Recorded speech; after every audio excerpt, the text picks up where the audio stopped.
অবিলম্বে সেই সেতু নির্মাণের জন্য পদক্ষেপ গ্রহণ করতে হবে।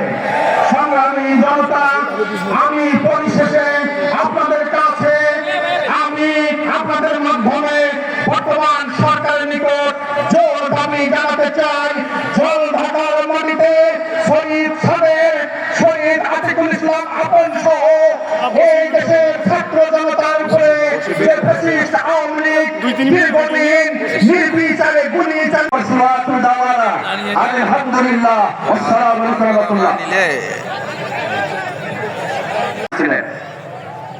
তিনি সিয়াচি সংসদে জল ঢাকা উপজেলার মানুষের কথা বলেছেন। বিশিষ্ট মুক্তিযোদ্ধা মিজানুর রহমান চৌধুরী ভাই এখানে 2বার সংসদ সদস্য হিসেবে দায়িত্ব পালন করেছেন, 1996 এবং 2001 থেকে 2006 পর্যন্ত। আল্লাহ তাআলা এই 2জন মানুষের নেক আমলকে কবুল করে তাদেরকে জান্নাতবাসী করুন। আজকে বলতে চাই, বিগত 17 বছর জামায়াত ইসলামী একটু মাত্র দল হিসেবে এই দেশের মানুষের কাছে পরীক্ষিত একটা দল হিসেবে চিহ্নিত হয়েছে। যে জামাতের নেতা এবং পরিবার জীবন দিবে জানে আল্লাহ তাআলার কাছে আমার কাছে অত্যন্ত প্রিয় যে আমি ইসলামী আন্দোলনে নেতৃত্ব দেওয়ার কারণে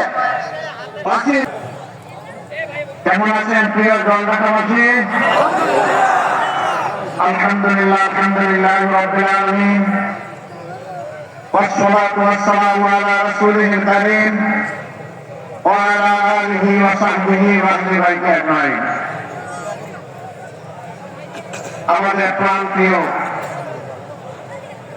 জল ঢাকা উপজেলা বাংলাদেশ জামায়াত ইসলামীর উদ্যোগে আয়োজিত আজকের এই জনসভার সম্মানিত সভাপতি, সম্মানিত উপজেলা আমির, সম্মানিত বিশেষ অতিথি, বাংলাদেশ জামায়াত ইসলামীর অন্যতম সহকারী সেক্রেটারি জেনারেল, কেন্দ্রীয় নির্বাহী পরিষদের সদস্য, রংপুর দিনাজপুর অঞ্চলের সম্মানিত পরিচালক, বিশিষ্ট আলেমদ্বীন জনাব মাওলানা আবুল হাসনাত মোহাম্মদ আব্দুল হালিম,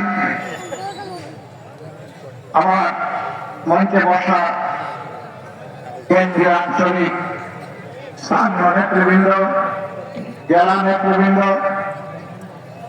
আমার সামনে উপস্থিত শিক্ষকতা করবেন, যুদ্ধের ময়দানে তারা অংশগ্রহণ করবেন। সমাজের এমন কোন ক্ষেত্র নাই যেখানে